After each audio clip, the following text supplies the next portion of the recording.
नमस्कार, आप देख रहे हैं वाईबीएन बिहार झारखंड। आइए एक नजर डालते हैं बिहार चुनाव की 10 बड़ी खबरों पर। बीजेपी ने अपने सभी 101 उम्मीदवारों का ऐलान अमित शाह के बिहार दौरे से ठीक पहले पूरा किया। अब 3 दिवसीय दौरे में शाह एनडीए के भीतर नाराज नेताओं को साधने और रणनीति को मजबूत करने में जुटे हैं। बताया जा रहा है कि वो जेडीयू, हम, लोजपा और आरएलएम के नेताओं से भी मिल सकते हैं ताकि अंदरूनी कलह को शांत किया जाए। शाह का मिशन का मकसद साफ है, पहले घर संभालो फिर मैदान सजाओ। इसी के साथ बिहार के पूर्व मुख्यमंत्री लालू प्रसाद यादव के बड़े बेटे तेज प्रताप यादव ने वैशाली के महुआ सीट से नामांकन दाखिल कर दिया है। नामांकन के वक्त उनके साथ परिवार का कोई भी सदस्य मौजूद नहीं था, लेकिन पर्चा भरने के बाद सोशल मीडिया पर बहन मीसा भारती ने उन्हें शुभकामनाएं दी।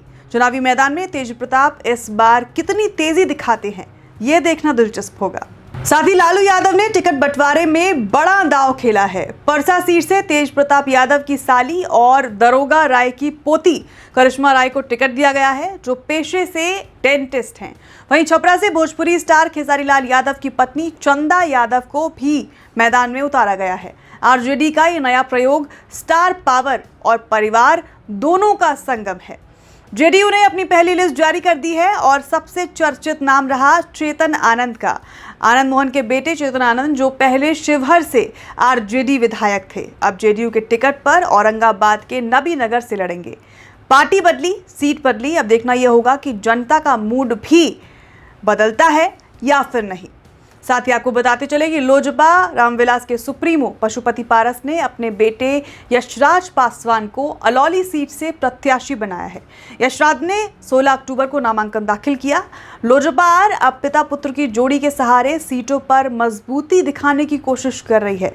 इस कोशिश में वो कितने कामयाब होते हैं, ये देखना दिलचस्प होगा।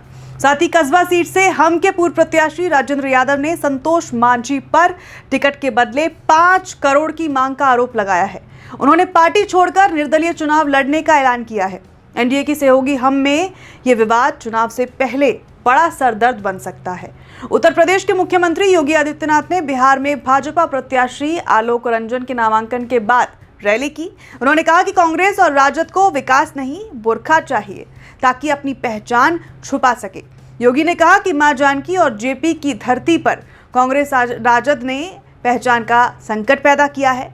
योगी का भाषण बिहार में भाजपा के कोर वोटर को उत्साहित करने की कोशिश माना जा रहा है। सीएम योगी की यह दहाड़ लोगों में विश्वास जगाएगी या विवाद पैदा करेगी, ये समय बताएगा। इसी के साथ उत्तर प्रदेश के उप मुख्यमंत्री केशव प्रसाद मौर्य ने कहा कि अयोध्या के बाद अब सीतामढ़ी में भी भव्य मंदिर बनेगा। उन्होंने विपक्ष पर अफवाह फैलाने का आरोप लगाया और एनडीए सरकार के कामों की तारीफ की। बीजेपी अब धर्म और विकास दोनों मुद्दों पर बिहार में डबल टोन चला रही है। हालांकि बिहार में बीजेपी का धर्म कार्ड चलता है या फिर नहीं, ये देखने वाली बात है। साथ ही गया जिले की 3 सीटों पर बीजेपी ने उम्मीदवार घोषित किए हैं। गया शहरी से डॉक्टर प्रेम कुमार, वजीरगंज से वीरेंद्र सिंह और गुरुआ से उपेंद्र प्रसाद डांगी। प्रेम कुमार लगातार 9वीं बार मैदान में है। गया में बीजेपी का भरोसा पुराने चेहरों पर है। हालांकि बीजेपी का यह समीकरण गया में निशाने पर बैठता है या फिर नहीं, ये देखना दिलचस्प होगा। साथ ही आपको बताते चले, प्रशांत किशोर की जन सुराज पार्टी में टिकट बंटवारे को लेकर भारी विरोध फूट पड़ा है।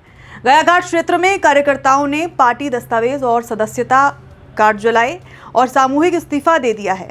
नेताओं का आरोप है कि पार्टी में पारदर्शिता नहीं है और परिवारवाद बढ़ रहा है। प्रशांत किशोर के बदलाव के वादे पर उन्हीं की पार्टी में अब सवाल उठने लगे हैं। प्रशांत किशोर इस बवाल को कैसे संभालते हैं, ये देखना दिलचस्प होगा। तो ये थी बिहार चुनाव की 10 बड़ी अपडेट्स, जहां एक तरफ परिवारवाद, बगावत और नए प्रयोग चल रहे हैं, वहीं नेताओं के चेहरों से लेकर सीटों का समीकरण हर दिन बदल रहा है।